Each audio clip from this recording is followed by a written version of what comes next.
خير عمل، حي على خير عمل، قد قامت الصلاة، قد قامت الصلاة. الله أكبر، الله أكبر، لا إله إلا الله.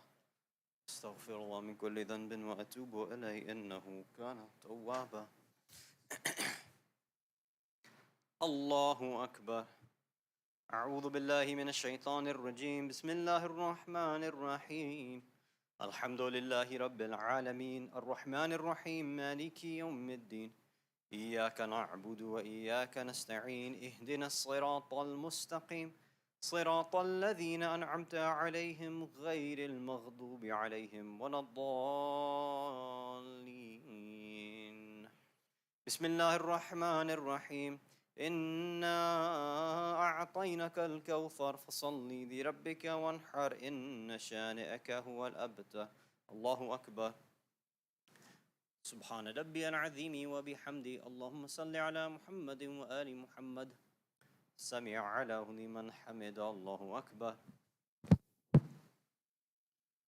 سبحان ربي الأعلى وبحمده. اللهم صل على محمد وآل محمد. الله أكبر. أستغفر الله ربي وأتوب إليه. الله أكبر. سبحان ربي الأعلى وبحمده. اللهم صل على محمد وآل محمد. الله أكبر. بحول الله وقوته أقوم وأقعد. بسم الله الرحمن الرحيم. الحمد لله رب العالمين الرحمن الرحيم مالك يوم الدين. إياك نعبد وإياك نستعين. اهدنا الصراط المستقيم، صراط الذين أنعمت عليهم غير المغضوب عليهم ولا الضالين. بسم الله الرحمن الرحيم. قل هو الله أحد الله الصمد لم يلد ولم يولد ولم يكن له كفوا أحد. كذلك الله ربنا. الله أكبر. اللهم صل على محمد وآل محمد وعجل فرجهم.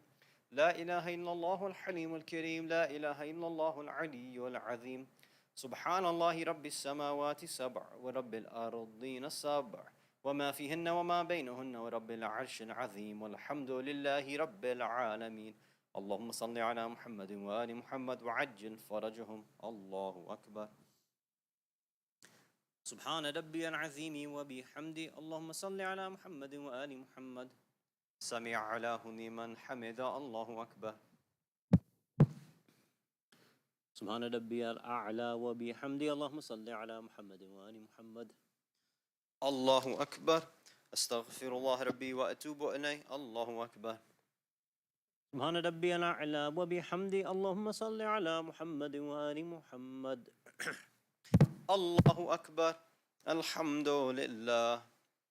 أشهد أن لا إله إلا الله وحده لا شريك له، وأشهد أن محمدا عبده ورسوله. اللهم صل على محمد وآل محمد. بحول الله وقوته أقوم وأقعد.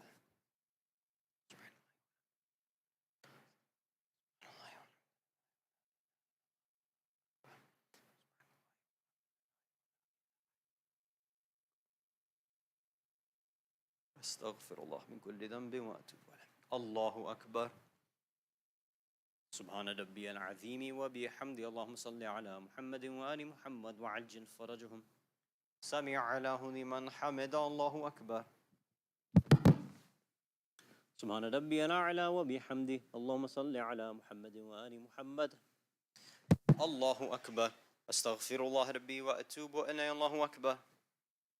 سبحان ربي الأعلى وبحمده. اللهم صل على محمد وآل محمد وعجل فرجهم.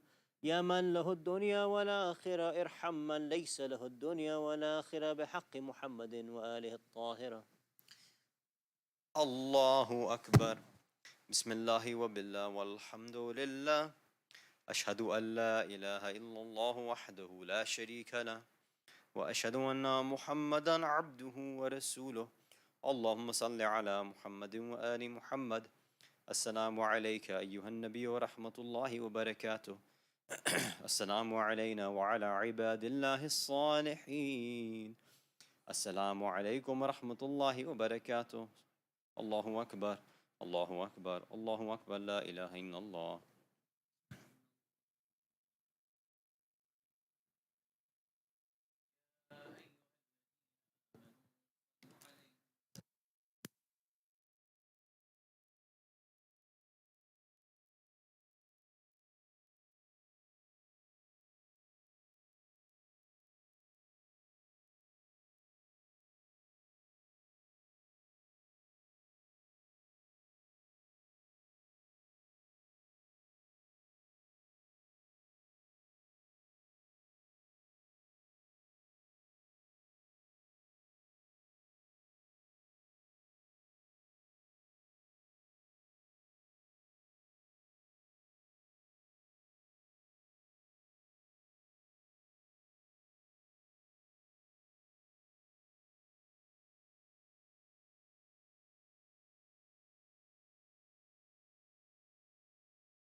أعوذ بالله السميع العليم من الشيطان اللعين الرجيم بسم الله الرحمن الرحيم الله أكبر الله أكبر أشهد أن لا إله إلا الله أشهد أن لا إله إلا الله أشهد أن محمد رسول الله صلى الله عليه وآله وسلم أشهد أن محمد رسول الله صلى الله عليه وآله وسلم وأن عليا حجة الله عليه الصلاة والسلام حي على الصلاة حي على الصلاة حي على الفلاح حي على الفلاح حي على خير العمل حي على خير العمل قد قامت الصلاة قد قامت الصلاة الله أكبر لا إله إلا الله. Just a reminder once again that my salat is qasr. Allahu Akbar. أعوذ بالله من الشيطان الرجيم بسم الله الرحمن الرحيم الحمد لله رب العالمين الرحمن الرحيم مالك يوم الدين إياك نعبد وإياك نستعين اهدنا الصراط المستقيم صراط الذين أنعمت عليهم غير المغضوب عليهم ولا الضالين. بسم الله الرحمن الرحيم والعصر إن الإنسان لفي خسر إلا الذين آمنوا وعملوا الصالحات وتواصوا بالحق وتواصوا بالصبر. الله أكبر. سبحان ربي العظيم وبحمده اللهم صل على محمد وآل محمد. سمع له لمن حمد. الله أكبر. سبحان ربي الأعلى وبحمده اللهم صل على محمد وآل محمد. الله أكبر. أستغفر الله ربي وأتوب إليه. الله أكبر. سبحان ربي الأعلى وبحمده اللهم صل على محمد وآل محمد. الله أكبر.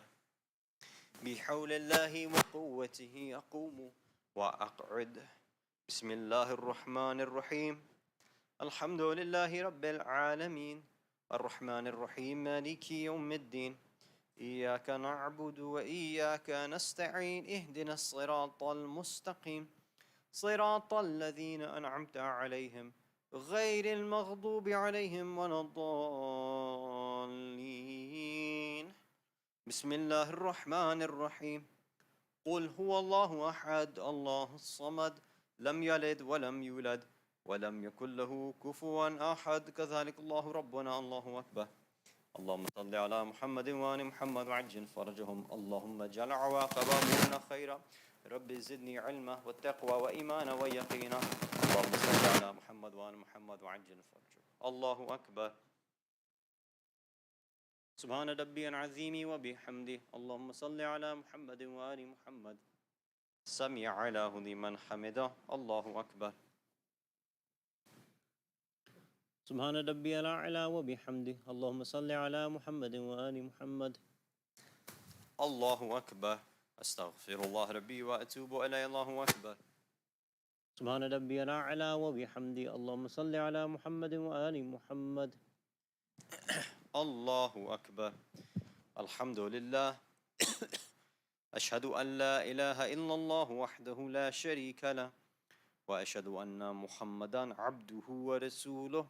اللهم صل على محمد وآل محمد. السلام عليك أيها النبي ورحمة الله وبركاته. السلام علينا وعلى عباد الله الصالحين. السلام عليكم ورحمة الله وبركاته. الله أكبر. الله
We are, inshallah, beginning tonight's program with the recitation of the Holy Quran. Ziyarat will be recited after the end of the program, inshallah. Let us recite one more loud salawat, please. Allahumma salli ala Muhammad wa ali Muhammad wa ajil farajah.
أفلح من صلى على محمد وآل محمد.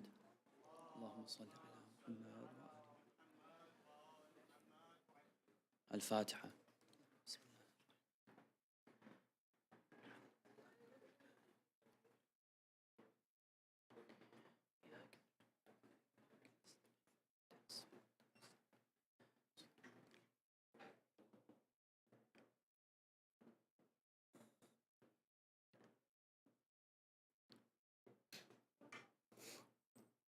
أعوذ بالله من الشيطان الرجيم.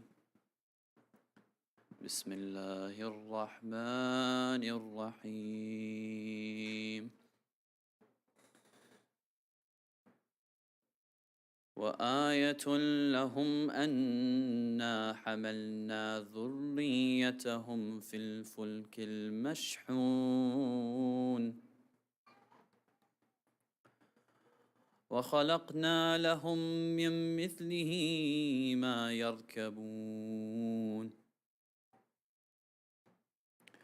وإن نشأ نغرقهم فلا صريخ لهم ولا هم ينقذون إلا رحمة منا ومتاعا إلى حين. وإذا قيل لهم اتقوا ما بين أيديكم وما خلفهم لعلكم ترحمون وما تأتيهم من آية من آيات ربهم إلا كانوا عنها معرضين. وإذا قيل لهم أنفقوا مما رزقكم الله قال الذين كفروا للذين آمنوا أنطعم من لو يشاء الله أطعمه قال الذين كفروا للذين آمنوا أنطعم من لو يشاء الله أطعمه إن أنتم إلا في ضلال مبين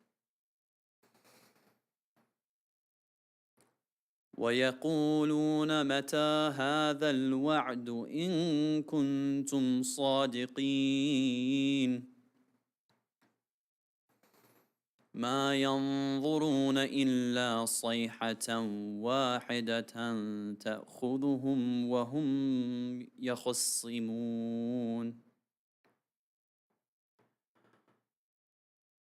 فلا يستطيعون توصية ولا إلى أهلهم يرجعون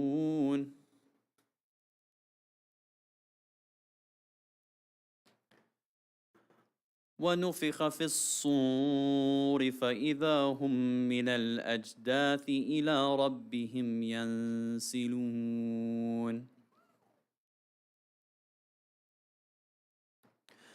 قالوا يا ويلنا من بعثنا من مرقدنا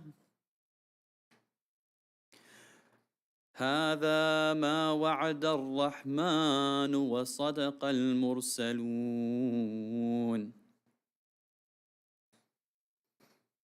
إن كانت إلا صيحة واحدة فإذا هم جميع لدينا محضرون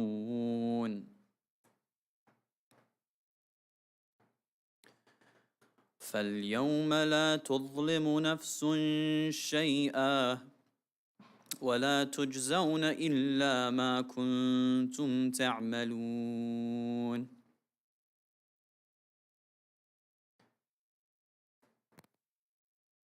إن أصحاب الجنة اليوم في شغل فاكهون هم وأزواجهم في ظلال على الأرائك متكئون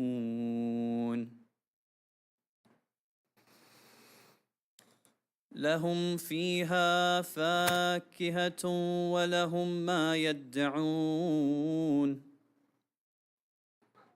سلام قولا من رب رحيم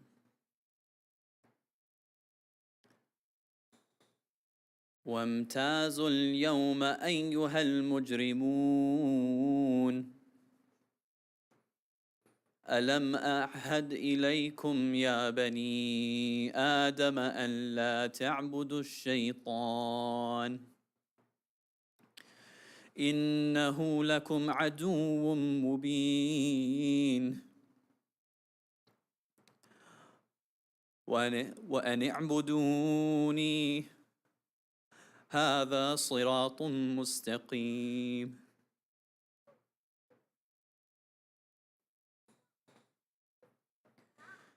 ولقد أضل منكم جبلا كثيرا أفلم تكونوا تعقلون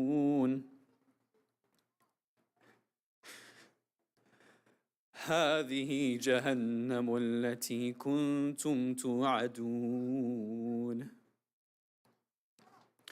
اصلوها اليوم بما كنتم تكفرون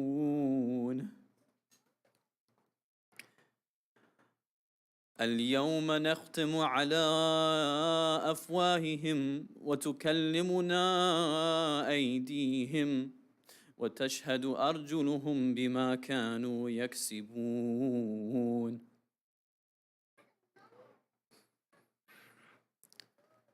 ولو نشاء لطمسنا على أعينهم فاستبقوا الصراط فأنى يبصرون ولو نشاء لمسخناهم على مكانتهم فما استطاعوا مضيا ولا يرجعون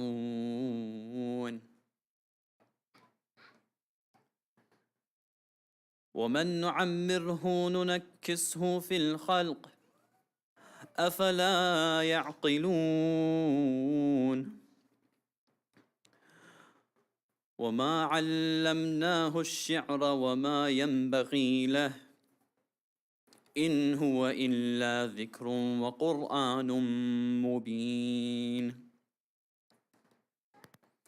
لينذر من كان حيا ويحق القول على الكافرين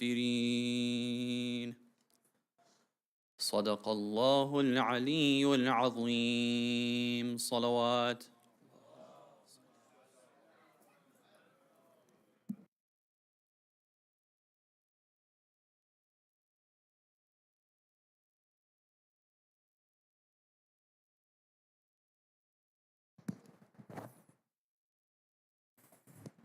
بر محمد و آل محمد صلوات.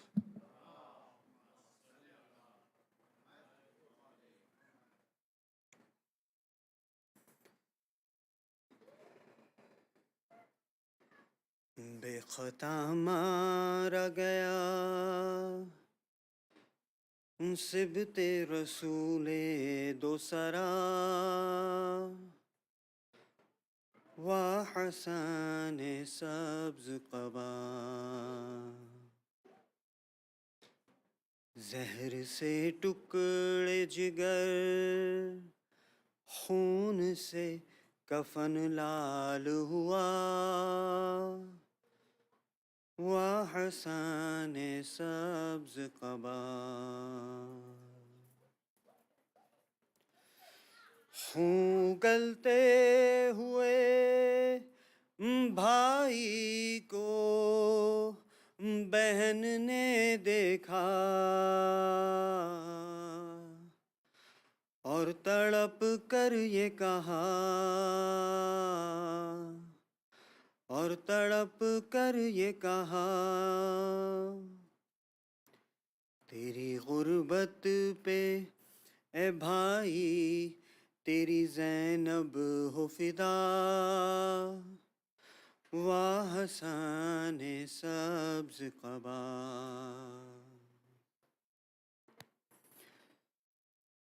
گھر سے ایک بار جنازہ جو نکل جاتا ہے کب وہ پھر آتا ہے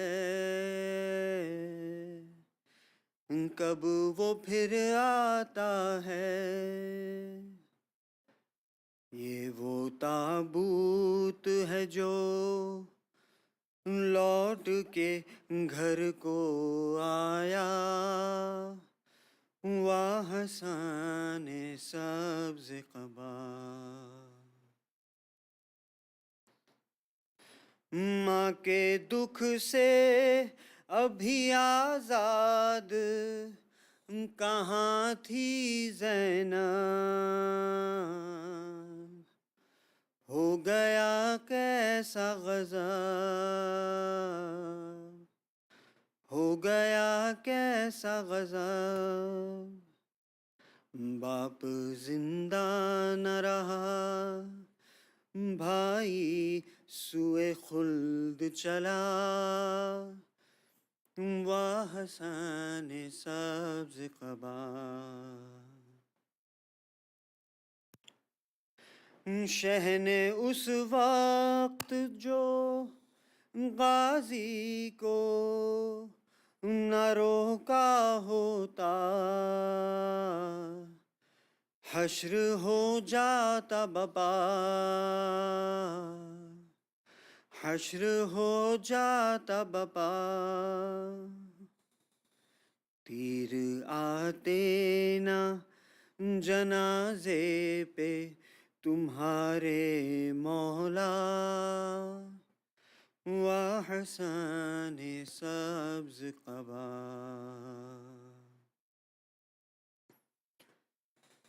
کر دیے زہر ہلاہل نے جگر کے ٹکڑے اور قاسم کے لیے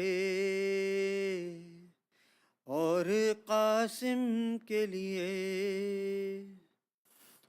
کم سنی میں ہے یہ غم شام غریباں جیسا، ہوا حسن سبز قبا،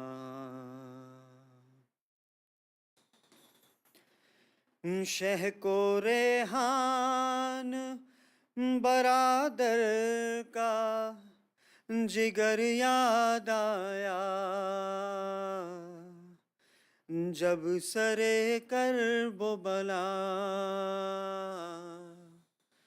جب سرے کرب و بلا، ٹکڑے قاسم کے اٹھاتے ہوئے مولا نے کہا، وا حسن سبز قبا، بے خطا مارا گیا صبت رسول دو سرا، وا حسن سبز قبا، بار محمد و آل محمد صلوات.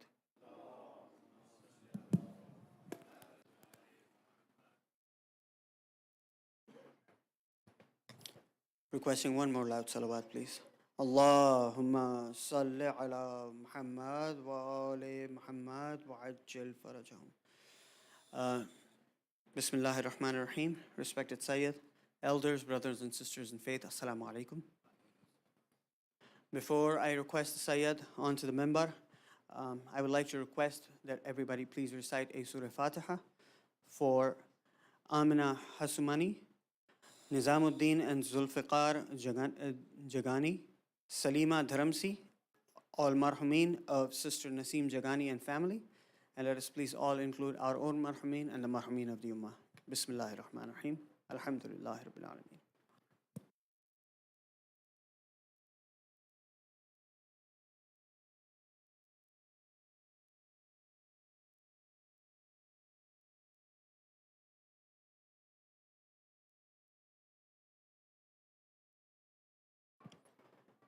I would now like to request the Sayyid to please come to the member and begin his speech with a loud salawat ala Muhammad wa ali Muhammad.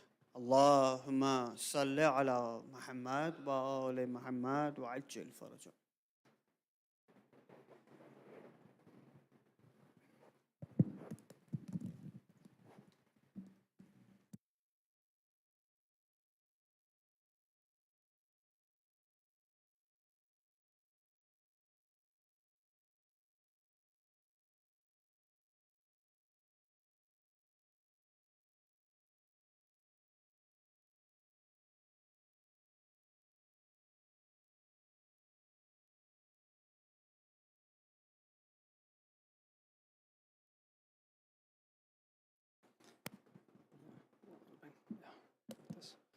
Another salawat ala Muhammad wa ali Muhammad.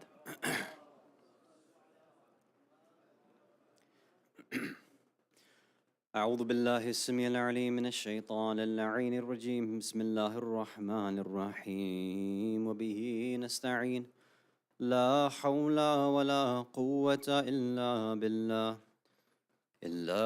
العلي العظيم والحمد لله رب العالمين والصلاة والسلام على أشرف الأنبياء والمرسلين أبي القاسم المصطفى محمد اللهم صل على محمد ثم الصلاة والسلام والتحية والإكرام على أهل بيته الطيبين الطاهرين المعصومين المظلومين ولعنة الله على أعدائهم أجمعين من الأولين والآخرين إلى قيام يوم الدين أما بعد صلوات على محمد وعلى محمد اللهم صل على محمد وعلى Mu'mineen, mu'minat, brothers and sisters in Islam and Iman, salamun alaykum wa rahmatullahi wa barakatuh. Last night, we started talking about this idea of an Islamic lifestyle. We talked about how usually when we think about the Islamic mission, sometimes we get caught up in being very results-oriented, right? We expect certain actions to lead to change, right? We look at somebody praying, somebody fasting, somebody dressing a certain way, somebody speaking a certain way. We have this results-oriented understanding that this is what would lead, or this is the definition of Islamic success.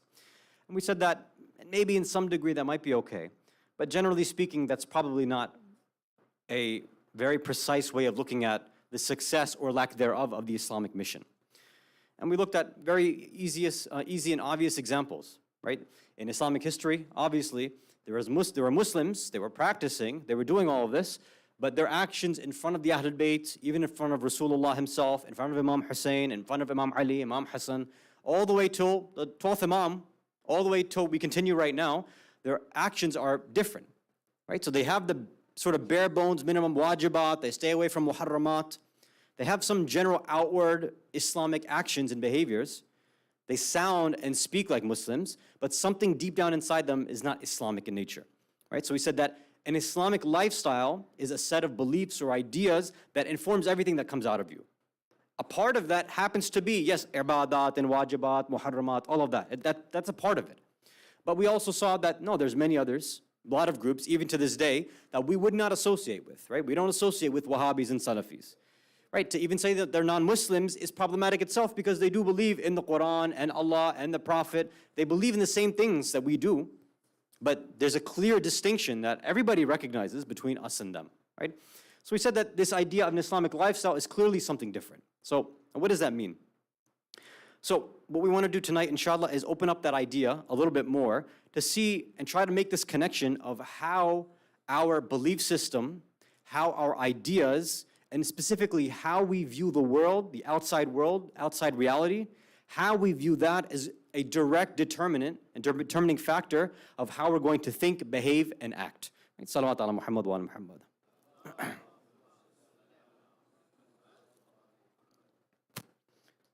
So let me start with an example to help us sort of begin this sort of thought experiment. Right now, you're all sitting down. If I were to ask you whether you think that you're sleeping, meaning you're dreaming, or awake, what would you say? You'd probably think you're awake, right? Is there a small chance and a possibility that you're dreaming? Very small chance. But you might be thinking to yourself, like, if I was actually dreaming, this is the last thing I'd want to do when I was actually dreaming, right? I don't come and sit in lectures when I'm dreaming. Maybe in my nightmares, that's what I do. I come and listen to Hassan Rizvi in my nightmares, but this is not like a dream scenario for me, right? Now, how many of you are familiar with the concept of a lucid dream? You know what that is? So a lucid dream is when you are aware that you're dreaming, right? So if you and I knew that you were dreaming, then you'd probably run out of here. Now, if you were me, I wouldn't just run out of here. I would do the Superman. I'd fly out of here. That's what when I lucid dream, that's what I do. I turn to a superhero right away. I just start flying around, or I try to, right? Just do stuff like that. Now, why would somebody behave like that? If you know you're dreaming, why is it that most of us start doing strange and extraordinary things? Right? Nobody in their lucid dream starts reading books or eating or drinking, right? They do something that's abnormal, extraordinary, right? Supernatural. Why? It's simple. Because they're like, look, I'm in a dream, so the rules are different, right? This is a dream. There's no real negative effects here. There's no consequences. I can fly through walls, run through walls, I can jump, and this person bothers me, I can punch him across the world. I can do whatever I want here, and there's no consequences, right? There's a basic set of ideas that I have here. Okay. Now, obviously, and I'm assuming this is my husn dhan and benefit of doubt for everybody here, we're not going to do that in this world, right? No matter how bored you might be right now, you're not going to go flying away. I highly doubt that, right? You're not going to go run outside. You might go take a bathroom break or a smoke break, maybe something like that, or a drink break, but you're not just going to fly away. Why? Because we know that, hey, when we're in the real world, when we're in reality, there's certain actions and behaviors that we need to all abide by. If I'm in a fake reality, meaning the dream world, if I'm somewhere else, then I'll act accordingly. Right? Now, let me give another example. Let's go with driving. Now, this one might be a little controversial because I've seen the way some of you drive, and you Texans are crazy. I don't know how to put it nicely, but it's crazy. You guys are really bad. But still, to some degree, people are trying to follow some set of rules while driving on the road, right? You try maybe your best to stay in the lanes, even though that's debatable. Sometimes you want to use your blinkers when you're changing lanes, although it depends on a lot of factors too. Speed limit, right? All these factors. When we're driving on the road here in reality, there's a certain set of rules that we try our best to abide by, especially if we know that there's a cop somewhere around the corner or something like that. We abide by the rules. Now, if any of you have ever played a video game, right, where there's driving involved, in any video game, do you ever stop at a red light? Do you ever follow the speed limit? If you ever were to do that, somebody would laugh at you, like, this is not how you play the game. Like, you need to speed, you need to drive really fast. I don't want to name specific games, but I think you know what I'm talking about, right? People engage in haram behavior because it's a game. That's what they do, right? They just start going nuts. So, again, the point here is this. The way we think about reality, the way we think about the world we are, how fake or real it is going to change our behavior. If we think we're in a dream world, then we're going to act as if. We think we're in a game, we're going to act as if. If you're Elon Musk and you think that we live in a computer simulation, then it's going to change your behavior, isn't it? It's going to make you say and do some strange things because he doesn't believe. I don't know if he still holds the belief, but he said this years ago that he thinks that, no, this is a computer simulation, right? That's what he believes. And there are some people, PhDs in math and science and stuff like that, who say, yeah, this is probably just a simulation. So that affects the way that they believe and how they act in the world. You have many people with PhDs now who say that everything in the world, what they have seen in terms of science, in terms of their empirical studies, they say that there's no such thing as free will. Everything is predetermined, right? This idea of determinism, strong determinism, that everything is based on Newtonian cause and effect, right? It's just atoms and all that stuff. So everything's already been decided. Since the Big Bang up until now, it's just cause and effect, it's all physical stuff. There is no soul, there's no immaterial stuff. So everything is just happening the way it is. We're just a product of our environment. We have no say in what we're doing. So don't you think that's going to change somebody's behavior? If you tell them that you can't change anything in your life, that it's all predetermined, then they'll just kind of, in a sense, go with the flow. If we have a certain framework, an idea about things like how our brain functions, right? You know, there are a lot of people who try to describe us that, you know, because of their version of Darwinian evolution, but look, we're just animals. We're just a set of processes. That's all we are. So if that happens, and if I have, let's say, something in me, let's say I'm prone to anger. I have a short fuse. And somebody describes that way of like, oh, but that's just because of your biochemistry. Then isn't that going to predispose me a little bit to say, well, that's just the way I am. That's the way my internal biochemistry works. I'm just an angry person. You just have to get used to it. And we see that a lot happening in the world right now. People, right, will just kind of explain away their defects and say, well, sorry, that's how I am. You have to deal with it. And it's come to such a point where because the whole world now, they don't have a framework of reality. They don't believe in any reality outside. The only thing that's real for them is what? Themselves. Right? What they call the postmodern world, there's the subjective sort of framework for what's true. I am the only thing that's real. I'm the only thing that's true. So now what I have to do is tell you, hey, this is what I think I am, so now you need to change reality to suit my needs. So if that means that in the morning, I feel like a guy, and in the afternoon, I feel like a woman, and at night, I feel like a toilet, you have to go ahead and identify me my pronouns, right? So it's he, him in the morning, she, her in the afternoon, and then, I don't know, flush and at night. I don't know how you identify a toilet, but whatever. Right? That's the way the world's going. And again, it's laughable. It sounds kind of crazy to us, but that's how people are acting right now. Is they think that they can tell everybody else what is true and what's real inside of them. Right? Let's go a little bit deeper. Deeper if you can recite a salawat ala Muhammad wa ala Muhammad.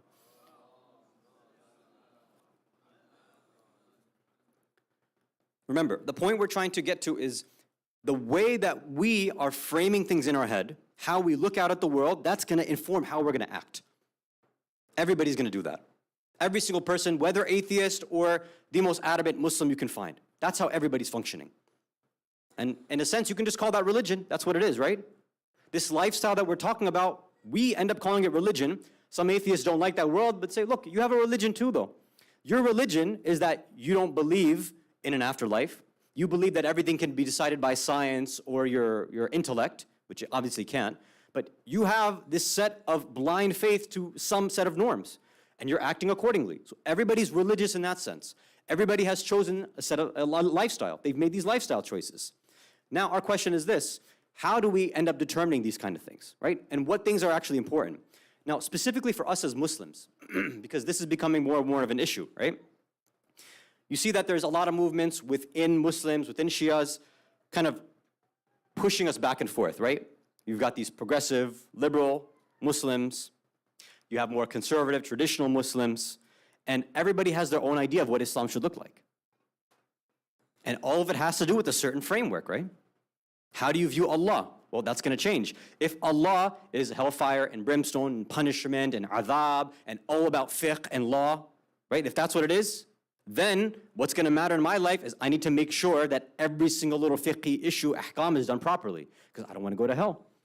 And then as I'm parenting, the same thing's going to happen, right? If one little hair is peeking out of my daughter's hijab, I'm going to go and fix that. Say, no, be careful. You might go to hell because of that. So my language is going to change too. And if I see somebody else in the community, I'm going to jump on their case too, right? If let's say the qibla is half a degree off, like, no, your qibla is wrong, redo everything. Why? Because that's the framework, that's how I think about Allah, that's how I think about God, that's how I behave, so I'm expecting everybody else to behave like that too, right? Now, on the other hand, you have some people, like we mentioned last night, and I'm sure you've seen a lot of speakers are kind of pushing this idea too, that no, Allah is Ar-Rahman, Ar-Rahim, He's just love. All deen is just love, it's all about love. God just loves everybody. That's all it is. Islam means love. A Muslim is somebody who loves everybody. Love, love, love, love all the time. That's all they're talking about.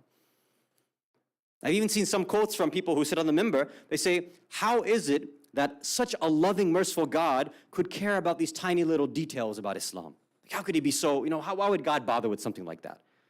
Like this, I've seen people who have apparently gone to Hawza. It's debatable what they've done over there, but that's what they're telling their followers. Their cult followers, that's what I call them, but whatever. That's what they're telling people, right? Why would God care about this stuff? And if you go and ask them, that's how they explain themselves too. I've been in the room with some of these, famous individuals, and I've heard them tell people, hey, if you don't want to pray with your hands down, you want to fold your hands, go ahead, see how you feel. You don't want to pray with a mur or a turba or sajdaga, it's okay, pray without one, see how you like it. It's all with what's in your heart. Your heart is what connects to Allah. It's your intuition. And I'm just sitting there like, I can't believe people are buying this and eating this up. But why? Because it sounds nice. It sounds very good, right? Of course, Allah is loving. He's merciful. He's kind. He's all that stuff. And deep down within us, we know that that's the case too. But sometimes these concepts get mixed up. We have this framework of God being loving and merciful and kind. God is clearly explaining Himself in many places where there is something called Jahannam, there is hellfire and punishment, but sometimes we don't have a clear idea of how to reconcile these ideas. That's why I even mentioned last night. Some people still don't believe that people might burn in hell eternally. They're still confused about that, even though it's a very clear idea in the Quran. It's mentioned in the riwayat. We mentioned one of the reasons why last night. For some people, they're like, I can't imagine a merciful God doing that. Well, God literally is telling you what He's going to do, and you're saying, no, God, I think you got it wrong. I think you're explaining yourself wrong. It can't be that. It's literally God. God is giving His pronouns. He's saying, I'm huwa, right? I'm giving my pronouns. We're like, no, I'm going to identify you. This is the one time when Allah gives you pronouns, you use those, right? We don't force our own ideology on Him. Salawat ala Muhammad wa ala Muhammad.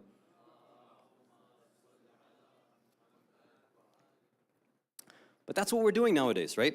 We have taken our own sort of framework and idea about Allah, about deen, about religion, about life, and we are force-feeding it onto the Quran, onto the riwayat, right? Some riwayat come, we're like, this one sounds pretty good. We'll keep this because it's about love. It's about forgiveness and mercy. I'll take this one. We see another one like, this one seems like it goes against feminism. I don't like this, so toss that one out, right? This one, it seems like it makes men look foolish and dumb. I don't like this one, toss this out, right? We start picking and choosing rather than seeing, is there like, a decent explanation for this? Are there, some context to this that I might not understand? Or better yet, has Islam been sent down for me to reorient and change my framework? Or am I supposed to say, hey, Islam, you come here, let me change you around a little bit? Which way is it supposed to be? If we're going by the seerah, if we're going by strict Islamic history, the whole job of Rasulullah Muhammad sallallahu alayhi wa sallam, Allahumma salli ala Muhammad wa ala Muhammad, was that he came and said, look, there's a few things you Arabs, you got right, no doubt. But your general outlook of life, we have to change that. Your idea about women needs to change. Your idea about masculinity needs to change. Your idea about work needs to change. Your idea about this, tawassul needs to change. Your idea about idol worship needs to change. Your whole idea about life and death needs to change. The way you're viewing reality is incorrect. We have to start reorienting you. You've got to reface yourself somewhere, right? This tawajjuh that you have has to be different. You're not facing Allah right now. You think you are, because the Arabs, they believed in one creator, didn't they? They had an idea of Allah. The problem was their tawassul. That was their issue. They used these idols as intermediaries, and that caused all these issues. The tribalism interfered and caused these issues. So this was their problem. And the Prophet saying, look, let me cut out these intermediaries for you, show you who are the people you can actually do tawassul to, show you who are the intermediaries that will show you the true picture of Allah that you won't be able to get to by yourself, right? If you want to see a true picture of Allah, you go to Amir al-Mu'mineen, and that's how you'll see what Allah should be how He should be worshipped, how He should be looked like, right? Not that you just think that Allah is loving, loving, loving, and that's it. Not just that you think that, no, Allah, just fear Him all the time. But as the Ahlul Bayt have said over and over and over again, you have to be bayn khawf wa raja. You are between fear and hope every single time. And I'm surprised by the speakers who exist on these, I'm going to use the word spectrum, forgive me, but they're on these extreme poles of extreme fear and extreme hope. I'm like, why would you say that when we have clear things in the Quran, in the riwayat, which are saying you have to be bayna khawf and raja? It's a very clear understanding. It's in Nahj al-Balagha everywhere. It's in the riwayat. It's in the Quran. How did we come to these extreme ideas? And to some degree, I can understand. Why? Because if, let's say, maybe like me, some of you have grown up with the extreme, let's say, angry God, so to speak, then sometimes you'd think the way to counteract that is go the extreme opposite, right? If you get the extreme right-wing God, the Republican God, the way to counteract is let's go Democratic liberal God, right? The woke God, that's what you want to counteract it. Or some other people, they say, oh, all you got is a progressive woke God. We need a little bit of more, liberal, harsh, conservative, traditional God to balance things out. One extreme is never going to solve the other extreme. The only way to do that is to explain exactly the way the Quran has said it. Exactly the way the Ahlul Bayt have explained these things, right? And how we do that, how we set this lifestyle and framework up, let's start going into that, inshallah. If you can recite a salawat ala Muhammad wa ala Muhammad.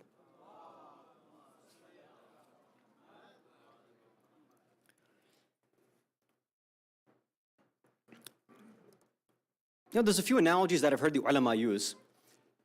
I think this one comes from Ayatollah Nasir Makaram Shirazi, hafidhahullah. And it was a good one, I like this, so I think I'll share it with you. Maybe you've come across it if you've read his works as well. He says, imagine this. Imagine you woke up in a room.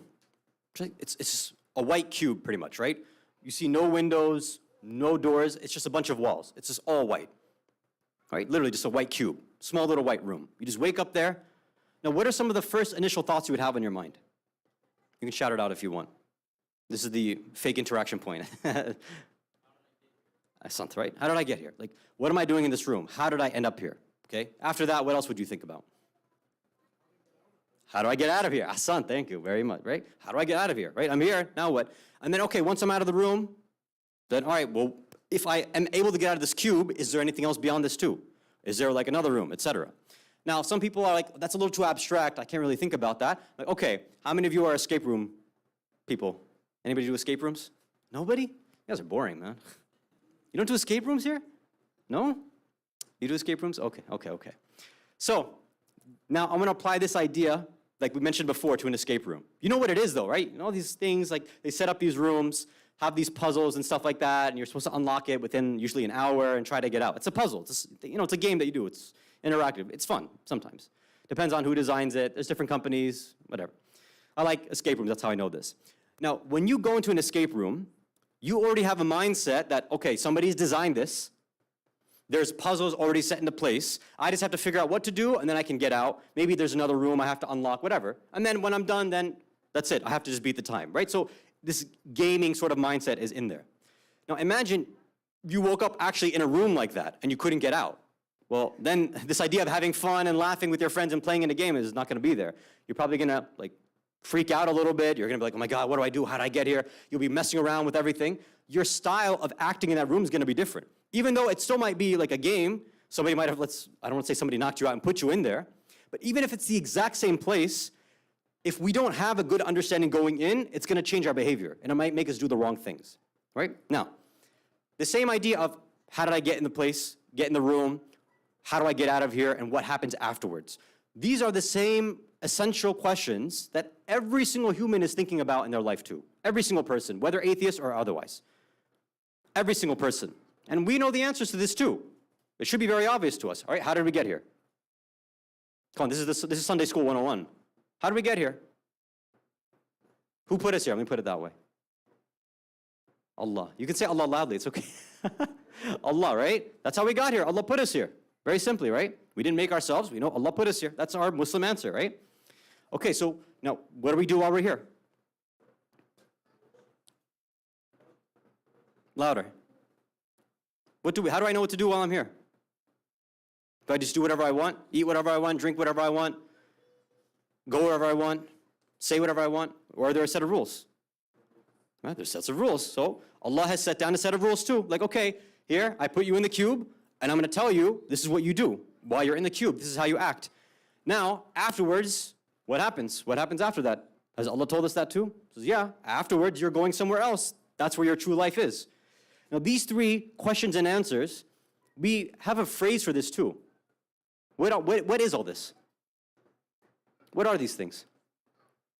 If the first thing is Allah, in other words, Tawheed, the second thing is being sort of guided and being told what to do, and the third thing is being told about what happens after this. What are these three things? Hassan, there we go. It's Usul al-Din. Those three questions are Usul al-Din. It's Tawheed, Nubuwah, and Ma'ad. Although we have been taught it's Tawheed, Adal, Nubuwah, Imama, and Qiyam, or Qiyamat and Ma'ad, but khair. It's the idea of what? It's answering these questions. Where did I come from? What do I do while I'm here? And where do I go after this? That's what it's answering. It's giving me a framework to look at this reality. And now we can say, look, you're like, okay, that's cool for Muslims. Well, how do you apply that to an atheist? Well, let's do that after Salawat ala Muhammad wa ala Muhammad. Now, not every atheist is the same, but generally speaking, this is how they're probably going to try to answer it, most of them. You ask the average atheist, okay, where did we come from? Nothing, right? We came from nothingness. There's no pre-eternity, there's no creator, nothing, right? It's nothing. Even if they might say stardust or atoms, even that was nothing anyway, right? Especially these, like Dr. Lawrence Krauss and the rest, like it was nothingness before, this quantum nothingness, whatever fancy terms they want to use. At the end of the day, they say nothing. We came from nothing. Cool, thank you very much. What do we do while we're here? They have no answer for that too. Nothing. They might say, well, science will tell us. Science can't tell you right from wrong, right? Science will never give you a moral answer for anything. Science, for those who are Nolan fans, if you've seen Oppenheimer, right? No, I'm not going to spoil it for you, but if you know your history, by the way, they dropped the bomb. Spoiler alert. But science will build a bomb. Science will never tell you whether it's a good idea to drop it or not, right? Science won't even tell you whether it was a good idea to have built it in the first place. Obviously, we as Muslims, we have our Maraja saying, no, this stuff's haram to build in the first place. Why people still accuse, like Iran, for example, oh my God, we're scared that they're going to come out with this. Like, the fatwa are very, very clear that we don't have indiscriminate weapons of killing. It's haram to build this stuff. Very, very clear. So it's amazing, right? They accuse us for following the Sharia law and Sharia all this time. Like, okay, well, this is the time when we're following it. We're not allowed to build this sort of weapons of mass destruction. You know that, right? Like, no, we don't trust you there. So you trust us when it comes to not drinking and pork and hijab and all this stuff. You don't like us for that. But when we're doing good stuff of not building giant bombs and stuff, then you're like, no, we don't trust you anymore. Right? Very interesting. Khair. So we're asking them too, what do we do while we're here? They can't give you an answer. Science doesn't give you any moral answer. It doesn't science doesn't have good and bad. It's just observation and prediction. That's all it is. Science can't tell you what is right and wrong. It'll never do that. Right? Even now, they have classes in, let's say, bioethics and things like that. It's discussions that are not within the purview of science. It's not going to tell you that. Okay? They say, oh, but the intellect will tell you. How's the intellect going to tell you? How can you rationally tell me whether something is actually really good or not? Right? And look, I don't know, not everybody's a Jordan Peterson fan. No problem, I get it. I'm not his super fan either. But sometimes he makes decent points. So you know how a lot of people who take this quote-unquote rational perspective, they say, look, I don't need a God or a religion to tell me to live a good life, to not cheat people, to not lie, to not murder, et cetera, et cetera. Like, maybe, maybe not. So Jordan Peterson brings up this interesting point.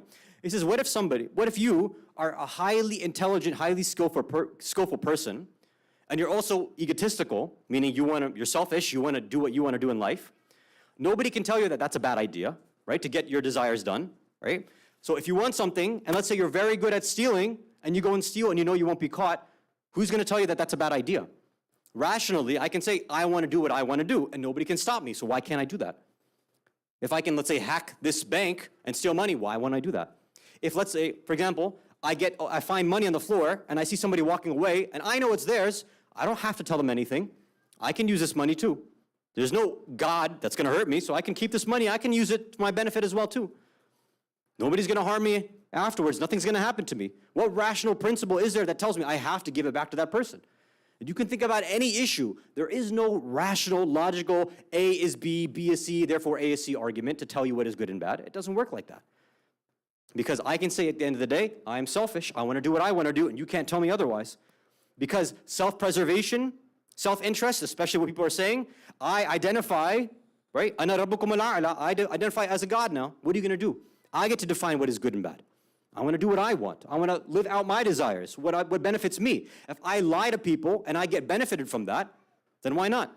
If I can say, I just read an article about this, really sad, but let's say I know that, okay, nobody likes going to the airport anymore, right? Because of security and time and stuff like that. But if I know that, hey, if I request a wheelchair, then I skip all the lines, right? You're the first one to board and all this other stuff too. You get taken care of. They'll take care of all your stuff, right? So even if you don't have pre-check or any of those fancy things, you get ahead of everybody else. What some people do, it's a very small amount, but some people, they just say, because nobody asks them, right? Nobody's going to ask you for some paperwork to show you that you need a wheelchair. You just come and say, I need a wheelchair. They'll bring it to you. They'll take you to the front of the line. They'll take you right to the gate. And you bypass everything. Now, let's just say I'm about to miss my flight. Is there anything irrational about that? About me needing to skip everything and doing that? No. And nobody's going to find out. Nobody will be none the wiser. They won't know anything. Who's it hurting? It's not hurting anybody. They're like, look, there's plenty of wheelchairs to go around. I'm not hurting and harming anybody. What's wrong with that? Even if it does harm somebody, who cares? It's my benefit. Who are you to tell me what I can and cannot do?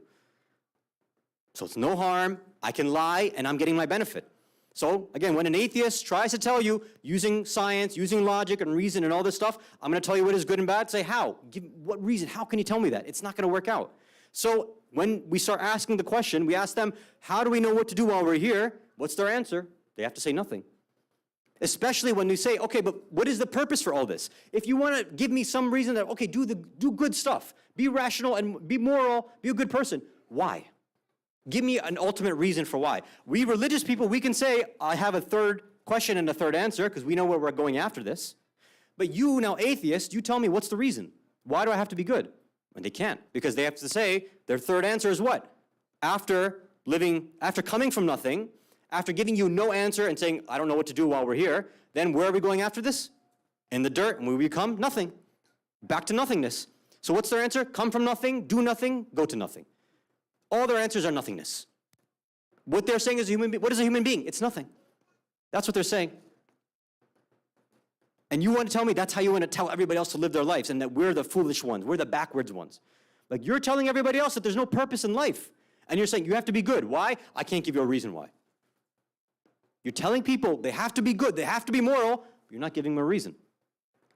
Isn't that irrational to do something without any reason? We have a reason. We have many different reasons, right? Let's go a little bit deeper. If you can recite a salawat ala Muhammad wa ala Muhammad. So anybody can have some thoughts about these questions. Where do we come from? What do we do while we're here? Where do we go after this? We know, coming from God, we do what God says and we go back to God. Very simple. It's easily put out for us. Now, let's jump ahead a little bit. If you think about the average issues that we have when we're talking about Islam, the questions that you and I have, the problems that you and I have. You know, a lot of people, I'm sure you've sat in Q&As before. In other communities, it's pretty much the same stuff. It's very similar wherever you go. Why are dogs najis? Okay. Why is Maghrib 3 rakats? How come this namaz, this salah, why is this one qasr but this one's not? Right? Why is, this situation, why is inheritance half? How come over in this situation it's not? Why this, why that? It's a bunch of why questions. Now, disclaimer, there's nothing wrong with asking. There's no problem. We should ask. We should encourage inquisitive, behavior. It's good, right? I forgot which ma'asum it is. Regardless of which ma'asum, just recite a salawat anyway. Allahumma salli ala Muhammad wa ala Muhammad. I believe it's miftahul ilm as-su'al. Right? The key to knowledge, the key to ilm is as-su'al, question. Right? Ask questions, that's how you get more knowledge. Pretty simple. It's different than maybe the way some of us grew up, where I would ask a question to the mulana and I get a thappar on the face, right? Like, what are you doing? Don't ask questions. What are you saying? Just sit quietly and obey. Don't ask, right? Why are we doing matam like this? Like, where did this come from? What's happening here? What's going on? Why do we do it? Why are the rows? Why are we reciting it like this? Why is this culture doing it like this? Why? Don't ask. Just do it.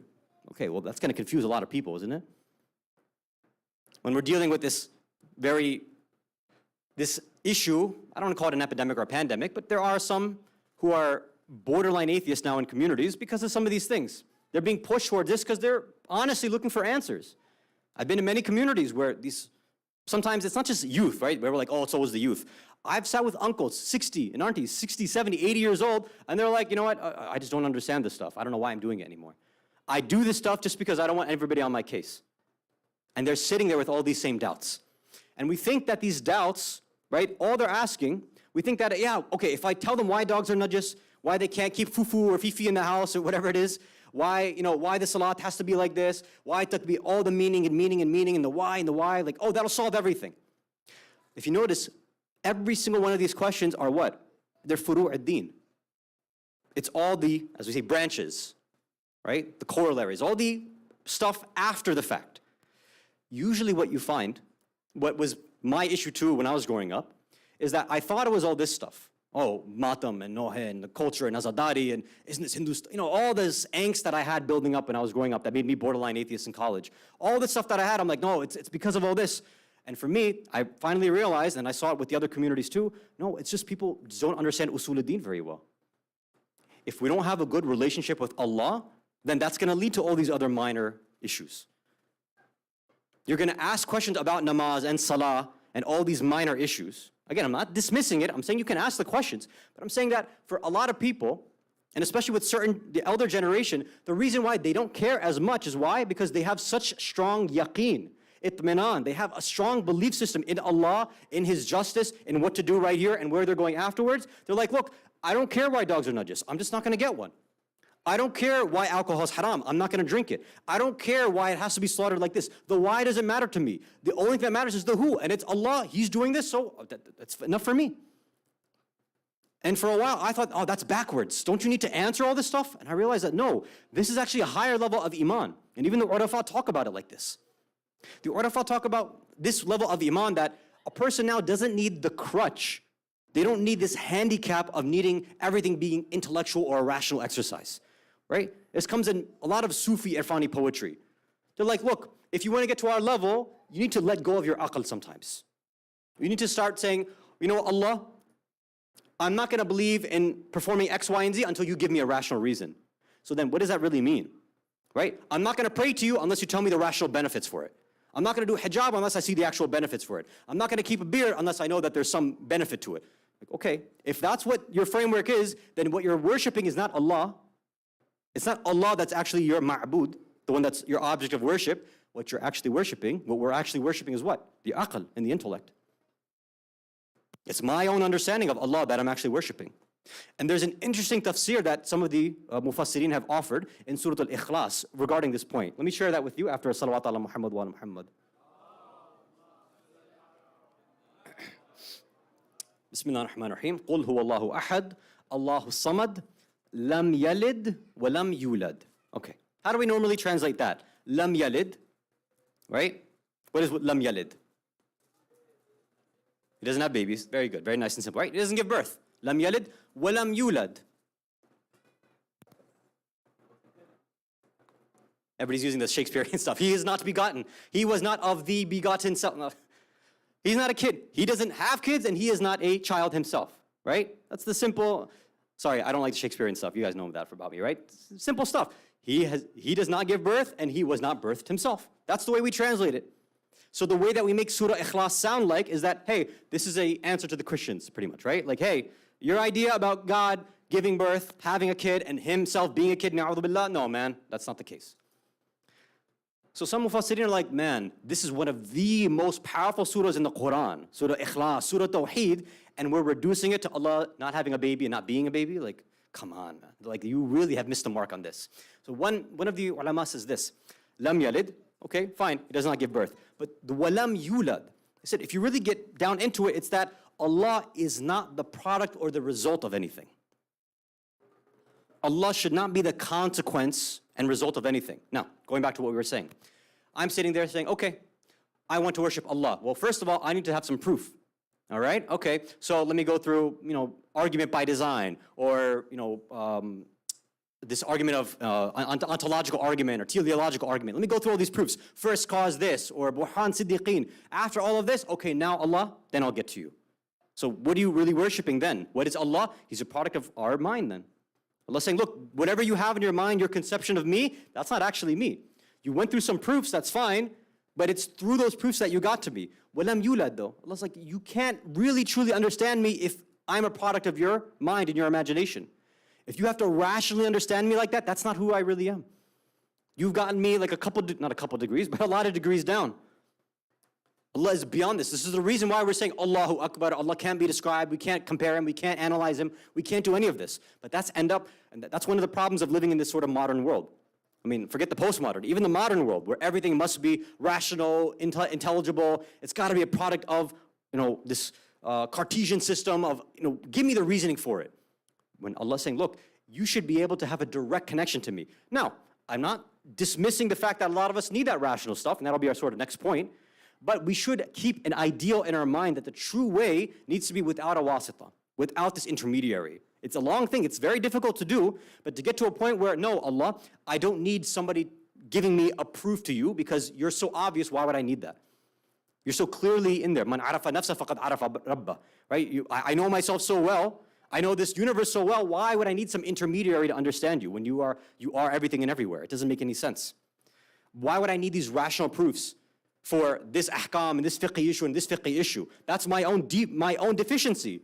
Now, I shouldn't be demanding, hey God, give me some proofs for this. Give me a scientific study. Let me see all the peer-reviewed, double-blind stuff. No, I don't need any of that. Allah, if you're saying that, that should be it. Right? That's why you have some riwayat that mention this. Let me see if I have the Arabic. I don't know if I have the Arabic for it. This one I know comes from Rasulullah sallallahu alayhi wa alihi wa sallam.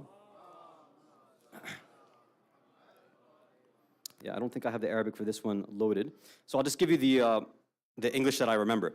So the Prophet is reported to have said that the iman of an abd, of a true servant or slave of Allah, won't reach sidq and sidaqah. It won't be real and true unless and until a person, they have more trust in what is in Allah's hands over what's in their own hand. Real iman, true iman happens when you believe and we trust Allah more than we trust ourselves. Right? I mean, when I first read this hadith, I don't know why, but it's because I'm so messed up, forgive me, but this is what came to my mind. I was thinking of like a magician, right? Like you're holding something in your hand, and magicians is like, this is what you have in your hand. I'm like, no, I know what I have in my hand. You open it, you're like, oh my God, David Blaine was right. This is what was actually in my hand, right? Something like that. Now, what's a more practical example of that? Well, I have to be a little controversial, right? Sometimes you have to do a little bit, right? It's okay. Let's talk about the idea of marriage, right? What is the conception in most people's minds when they think about, let's say, their own children, or maybe even their own selves in getting married? Well, I need to finish my education. I need to get a job. I need to save up this amount of money, X, Y, Z. There's a certain set of muqaddamat and prerequisites and preliminaries. After all of this, then finally I can go and get married. Or I can let my daughter or my son get married. That's only when I'll get permission. Okay, so that's our framework, our lifestyle. That's the way many people have it. Okay, is that what Allah has said? You guys know this. You know that this conversation has happened before. You know that Allah says no. The riwayat say very early on, early marriage is what's recommended. I don't want to mention an age in case I get crucified over here, so I'm not going to say anything like that. But I think you know what I'm alluding to. Allah doesn't say that you have to save up a certain amount of money. He doesn't say you have to get a job first. He doesn't say get a bachelor's or a master's or a PhD or any of this stuff. Although sometimes there are extenuating circumstances. I'm not denying that. But generally speaking, I would rather people work around a situation where they get married early. Let's say two individuals, let's say out of high school. If they're spiritually compatible and they're right for each other, they get married. It doesn't mean they have to move in together right away. They can get married and then, let's say, either go to the same school or if they go to different schools, meet each other once in a while, but still be married, right? It doesn't be that, you don't have to wait all the way until the end. There's many practical ways of solving that. The way that we do it, unfortunately, however, is we wait all the way until the end, and when all this guna and ma'siyah takes place in between, oh my God, what happened? We're losing our youth, all this, bad stuff happening in the West, and college is really bad, and what's happening? Like, well, yeah, the Quran has addressed this. Imam Ali alayhi salam has addressed this and said, if you don't get children married early, then they're going to be more prone to zina, they're going to be more prone to adultery, they're going to be more prone to doing haram things. When Allah says, don't worry about rizq, I'm taking care of it. And it's a very practical thing too.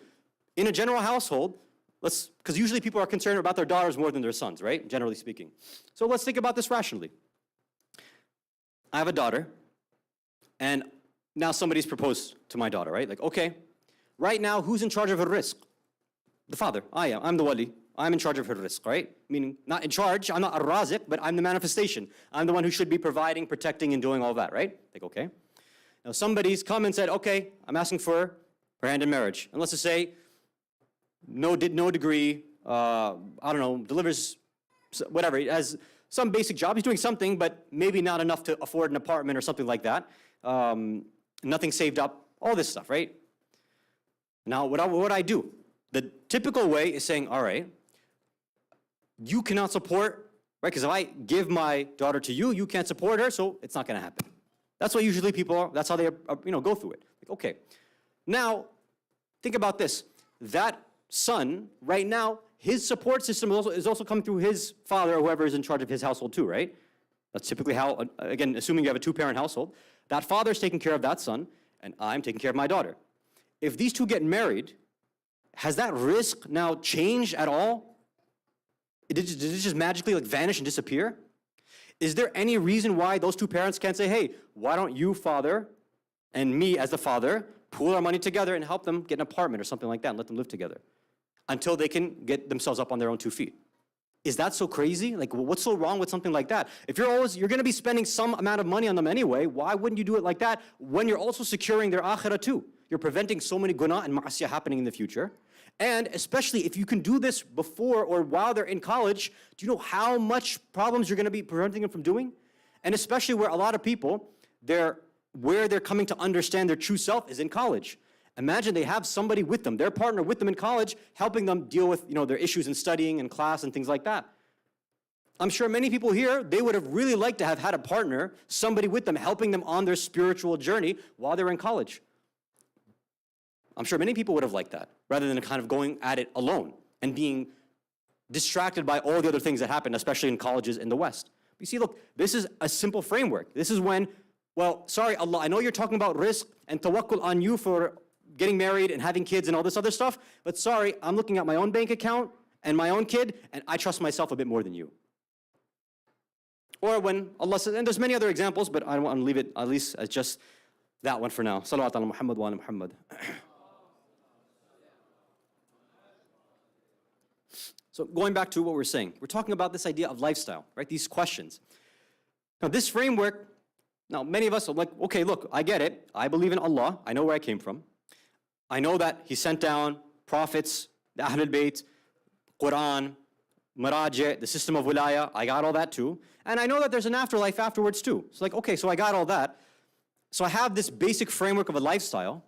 Now, what is the issue and problem that is blocking me and not allowing me to perform my actions properly too, right? Because I do have that belief system, but something is stopping me, just like it's for many Muslims in the past and in the present, that there's some gap, there's some blockage, an obstacle that's stopping them from doing what they have to do. I know that Fajr is wajib, but for some reason I'm not waking up.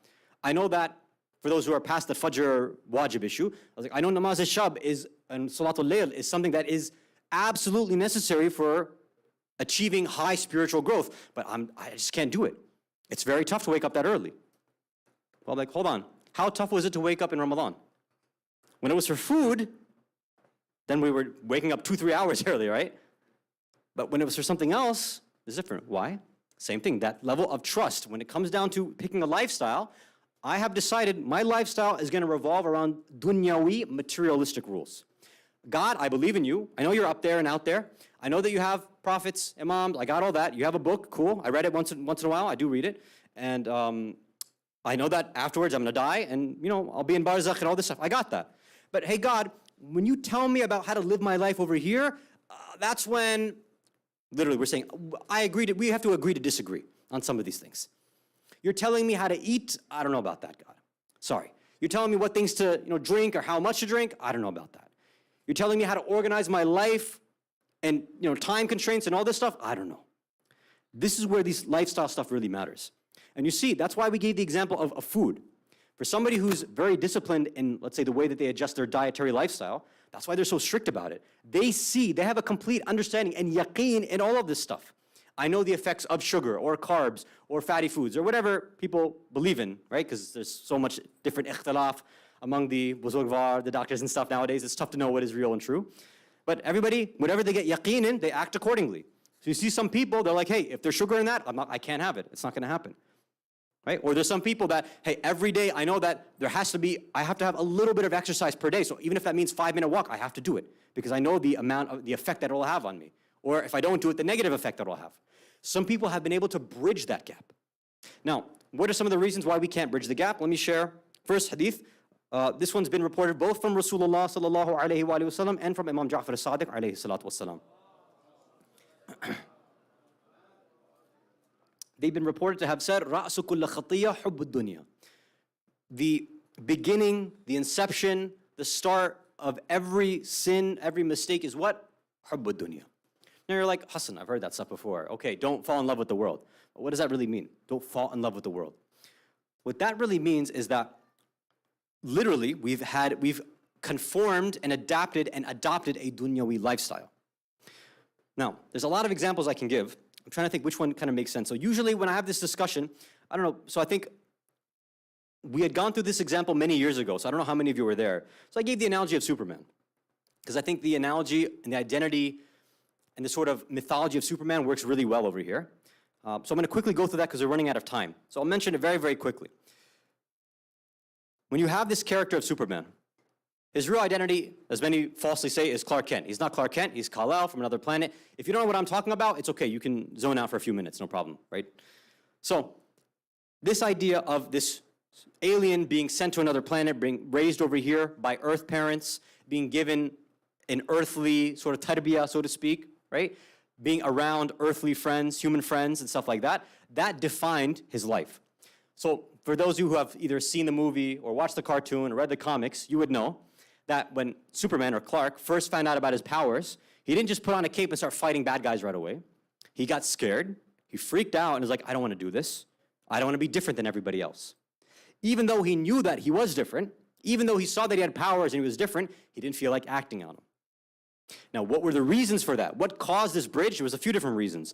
Number one, he didn't understand his origin. He didn't know where he actually came from, which is why that idea of real tawheed matters a lot for us, right? Every time somebody dies, what do we say? Inna lillahi wa inna ilayhi raji'un. Allah knows that, look, you, insan, you're going to forget where you come from constantly. You're going to forget where you really come from and where you are constantly moving towards. Every time somebody passes away, I want to give you a reminder. It's not just for them, it's primarily, I would argue, for us. So what are we saying when we're saying, Inna lillah? That Allah, we are from you. We belong to you. We came from you. We're your property. That's where we really came from. We're divine. We are the khulafa that are here. The du'as that we make for us and for our children, that Allah make us and our children imams on this world. That's what we make dua for, right? We want to be those who manifest Allah's names. That's what we pray for. Wa inna ilayhi raji'un. And every single moment, Allah, I'm slowly getting back to you too. So it's us reconfirming and reasserting that belief that I'm in that constant motion back to you. That I'm trying to live that Islamic tawheedi lifestyle, right? So that's what's one thing. Clark didn't have that. When he finally got to that some idea that, okay, I was sent down with a purpose, that changed him a little bit. But what held him back also is his parents raising him like an earthling. When we are raised, and this is very important, tarbiyah is probably the strongest determining factor in a household of how much a child is going to turn out. More than anything else. You want to blame media, social media, you want to blame TikTok, go ahead. You want to blame public schools, you can do that too if you want. It's there. But all of that can be countered if there's proper tarbiyah and parenting and upbringing in the household. Look, I am pro-homeschool and Islamic schooling 100%, if it's there and it's done right. But some people don't have the means, they're not able to do that. So they have to send their kids to public school. Like, okay, if you do that, your job now is extra difficult. You need to make sure that you're protecting your kids from everything that's happening in a public school environment. You need to make sure that the influences from other families is not intruding upon your lifestyle. We need to make sure that my parenting is according to what? To the way the Ahlul Bayt have mentioned it. No, I'm sure you've all heard this before, the 0 to 7, 7 to 14, 14 to 21 phase that's been described, right? I don't have time to go through it. But it's been mentioned before. what that also means then is I have to delete and erase whatever stuff that I might have grown up with. Right? Spare the rod, spoil the child.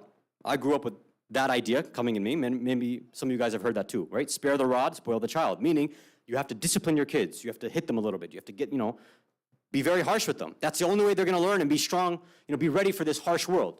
That's the way a lot of people are. And it's interesting. Where did this idea come from? All of us brown people should know this. This is coming from the British. The British, when they want to make docile followers in India and Pakistan, how do they do that? Hey, we're your masters. You're just our slaves. We tell you what to do and you listen to us. So now you see why, generally speaking, the personality types that exist in the East are what? You don't have extroversion in the East. That's why, this big five, Myers-Briggs personality stuff that they have, it doesn't work in the East. It only works over here. It doesn't work in the East. And they have studies in, I think, Malaysia University. They've shown why those personality tests won't work over there, because the whole framework is different. Anyway, the general archetype and personality type there is being, non-confrontational, introverted. That's why normally, even ourselves, when somebody is very sort of energetic and kind of life of the party style, it seems, even in most of our communities, like, oh, what's wrong with this person? Why are they so extra like this, right? Why do they have so much energy? It seems very strange. Usually we're like, salam, dua, salam, how's everything? Everybody needs to be calm, right? Don't be so extra. Over here, you have to be the go-getter. Be number one. Come out there. Be an influencer. Get yourself out there. Have all this attention on you. So it's a lot different. So the way that parenting style has been passed down from those generations onwards was one of, you need to just sit and obey. Don't ask questions. We tell you something, do it. If you don't listen, we'll beat you. Don't say anything. Don't reply back to us. Don't do anything like that. And now you see, now the West is kind of caught up to this idea too, of that, no, there needs to be free play. You have to encourage children's inquisitive nature and all this kind of stuff. When this stuff is stifled, when there's a lot of harshness inside the household, when they're not allowed to question, when they're not allowed to play, when there isn't that initial love that's happening there, you see what happens to the kids later on. And we can give many examples. I don't have time to give them. You see, when we create that in our kids, or more specifically, when the only thing that we talk about to our kids is, hey, do good in school. Well, why do I have to do good in school? So that you can get a good job. Okay, but why do I need a good job? Because you need a good job to get a lot of money. Well, why do I need a lot of money? Because then you'll get married. If you don't have money, then nobody's going to marry you. Going back to the same idea as before, right? And they say, well, okay, that's fine for sons. What about daughters? Like, well, the daughters are being told, well, you need to make enough money and have enough skill set, because if your husband is whatever, then you might need to earn on your own too. This is the way that it is. Now, what happens when it comes to praying namaz and having taqwa? Okay, if you can do that, that's great too, but you need to be number one in the workforce and do good in the dunya. So the language that's used in households by our parents sometimes is what? It's dunyawi language. It's a dunyawi lifestyle. Yeah, bring them to the center, have them do matam, get involved in this, but what? It's a 1 a day a week thing or 2 days a week. When, if they're out the secular education system, 5 days a week. And then their friends are talking a different language too. So then they come home, a little bit of the stuff, okay, your prayer namaz, read a line of Quran and get out of here. There's no real ukhrawi or divine language that's happening there. So it's no surprise why they would adopt much more of a dunyawi, materialistic lifestyle. Salawat ala Muhammad wa ala Muhammad.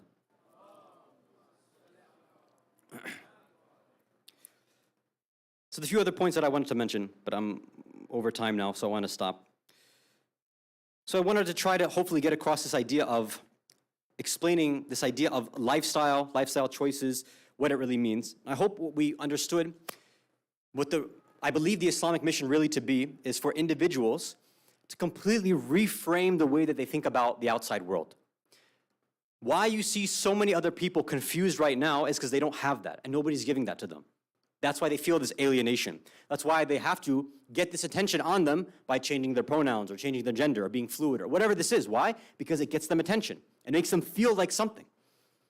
If they had an objective source of truth and reality and purpose, they wouldn't need that. And that's why you see most of the people who end up going through these issues, it usually ends up being preteen or teenage girls. Those who are going through this crisis. Right, that identity crisis or self-image problem, they're self-conscious about themselves, so that's why they're the ones who want to transition or identify as something else, dye their hair, whatever it is. Why? It's because they're not sure about what their life is about.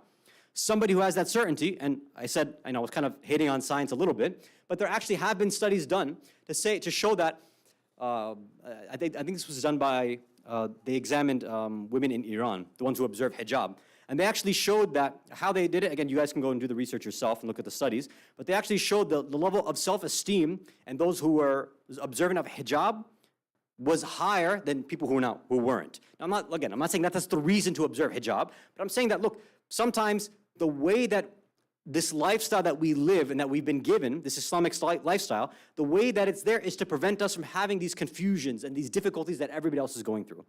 And if we just open our eyes and we see what they're going through, we should be saying, Alhamdulillah, that we don't have these sort of issues going on.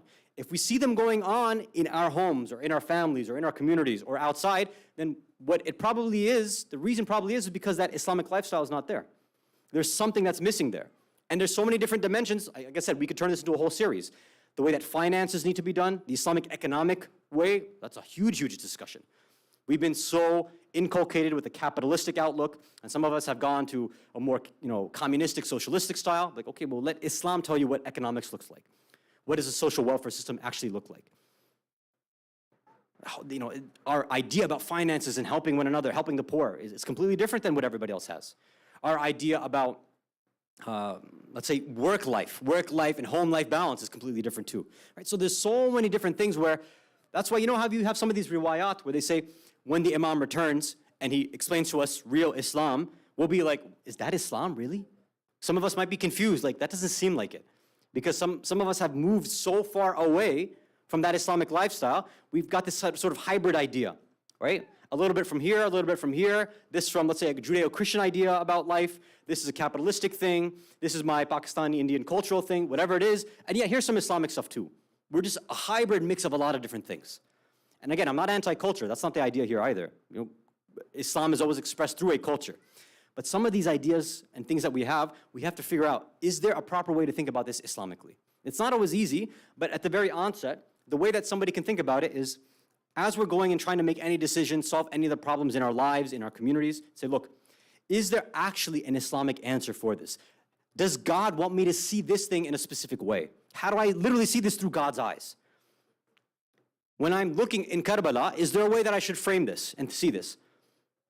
Do I see this as, no, this is complete dhulm and oppression, it's so terrible and bad? Or do I see, no, ma ra'ayta illa jamila? Do I see it through Zainab's eyes? How do I look at this differently? How do I reconcile both of these things? Or how do I see when the Ahlul Bayt are being oppressed and say, I don't understand how they were so oppressed? How do I reconcile that with, them being the imams and guiding people and doing their job? Like, they must have done their job, but people were still disobeying them. Or how do I reconcile the idea of, as we said last night, me wanting to prepare for the imam's return and me thinking about, what my duty is, so to speak, or what am I supposed to do? These are all the questions that we should be thinking about as we reflect on as we now move on to the Masa'ib and Musibah. And before we do that, I just wanted to quickly say thank you to the CFK community for the kind invitation once again. I hope that if there's any benefit here, that all benefit comes from Allah, and anything that was said that was incorrect, confusing, problematic, didn't make sense, then all shar and problems come from me, and I ask for your forgiveness from that and the chance to correct that if possible. And I look forward to serving, inshallah, in the future if Allah provides the tawfiq once again. Salawat ala Muhammad wa ala Muhammad.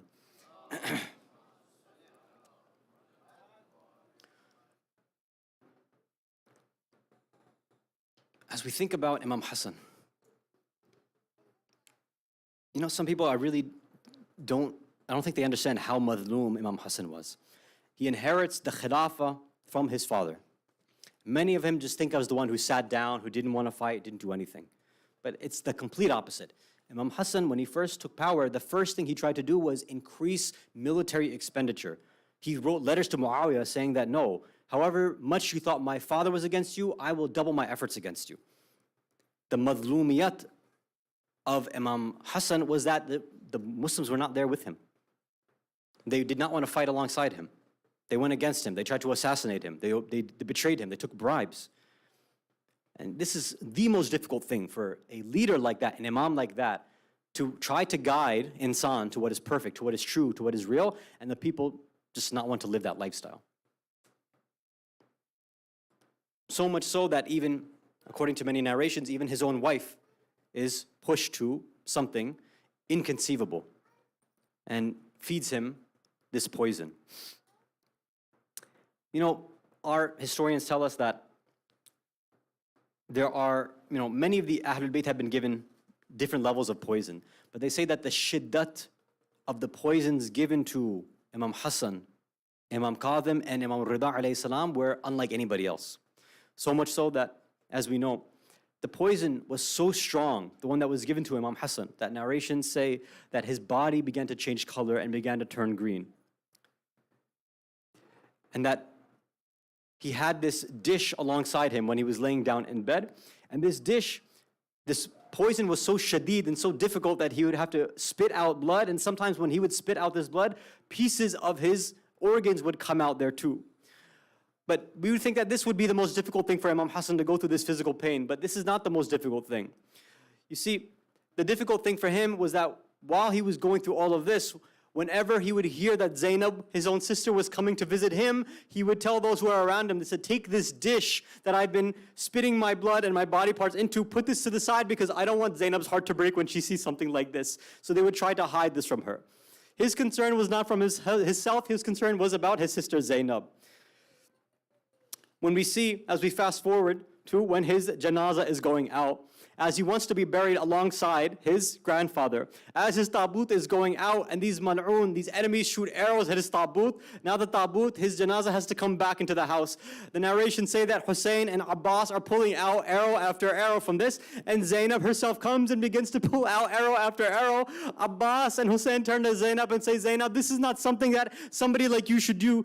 The men will handle this, don't you do that? He said, no, he is my brother as well. Let me take out the arrows as well. We would say, Zainab, you're able to take out the arrows right now from Hassan in Karbala, on Sham Ghariba. When you go and pass by the body of Imam Hussein, what will you do when you see his body full of arrows there? Will you be able to take out the arrows one by one from his body? What will you be able to do when you collapse on top of his body and say, Rabbana taqabbal minna hadha al-qurban?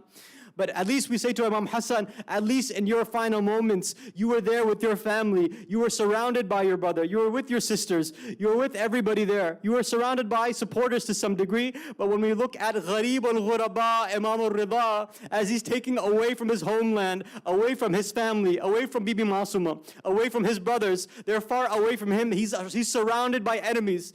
So much so that the riwayah tell us when he's given this poison by Ma'mun in front of him, they say that this poison was so shadid that it made him collapse right away, and there was nobody there to catch him. So he took the poison and he fell down on the ground right away. And he told this to his companion Abbasat. He says, I wish I was there with you. I could have held you and held you down and hold you closely to me, but I couldn't even do that for you. And as his janazah is there, he's surrounded by enemies. Even enemies are there to recite his janazah after him. This is how difficult it was for him. But perhaps what was even more difficult for our Imam was that when he was younger, even his own son knew this. When Imam al-Jawad was there as well, once Imam al-Ridha was performing his tawaf, his final tawaf, Imam al-Jawad refused to get up as a child and leave Hajj there. And they came and they told Imam al-Ridha that your son is refusing to leave right now. And when Imam Ridha went to his son and said, why aren't you coming with us and leaving? He says, I saw the way that you're doing tawaf, and it seemed like you were doing tawaf al-Wida, and I feel like this is the last time that I'll see you and I'll never be able to see you again. لعنة الله على قوم الظالمين وسيعلم الذين ظلموا أي منقلب ينقلبون إنا لله وإنا إليه راجعون رضا بقضائه وتسليما لأمره. ماتم حسين.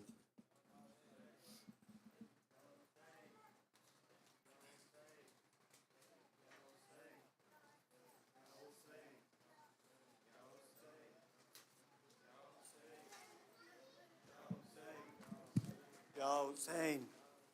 Ya Hussein, Ya Hussein, Ya Hussein, Ya Hussein, Ya Hussein, Ya Hussein, Ya Hussein, Ya Hussein.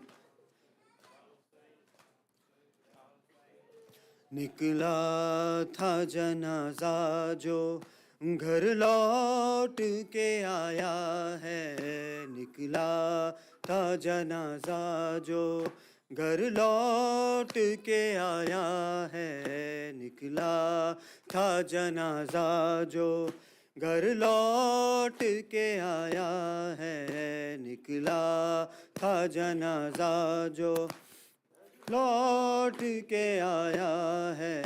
کس کس طرح سے آل کو کس کس طرح سے آل کو امت نے ستایا ہے. نکلا تھا جنازہ جو گھر لوٹ کے آیا ہے. نکلا تھا جنازہ جو گھر لوٹ کے. ہائے زہر نے ٹکڑے کیے شہبر کے جگر کے. ہائے زہر نے ٹکڑے کیے شہبر کے جگر کے. ہائے تیروں کا بادل تو تابوت پہ چھایا ہے. نکلا تھا جنازہ جو گھر لوٹ کے آیا ہے. نکلا تھا جنازہ جو گھر لوٹ کے آیا ہے. نکلا تھا جو گھر لوٹ کے آیا. ہائے فاتح خیبر کو لے آئے بنا قیدی.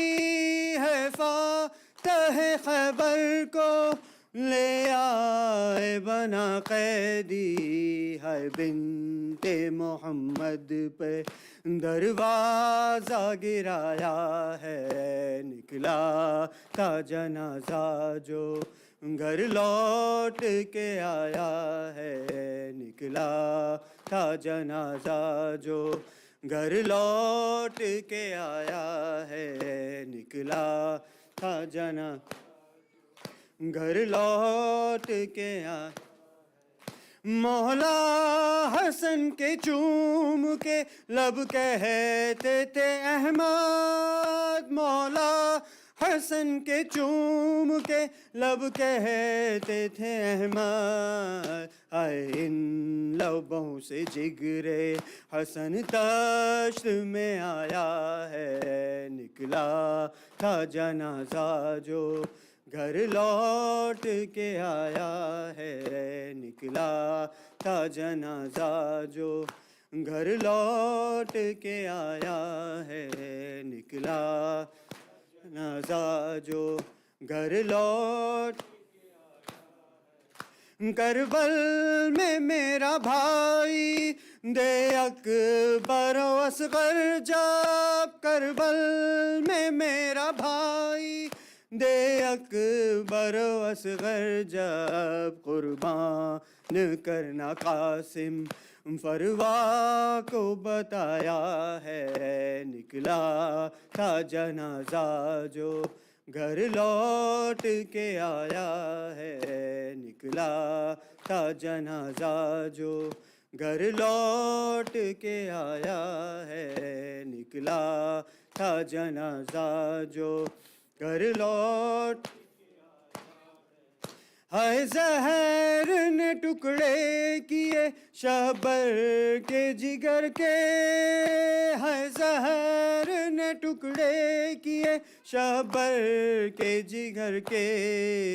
ہائے تیروں کا بادل تو تابوت پہ چھایا ہے. نکلا تھا جنازہ جو گھر لوٹ کے آیا ہے. نکلا تھا جنازہ جو گھر لوٹ کے آیا ہے. نکلا تھا جنازہ جو گھر لوٹ کے آیا ہے. بر محمد و آل محمد صلوات.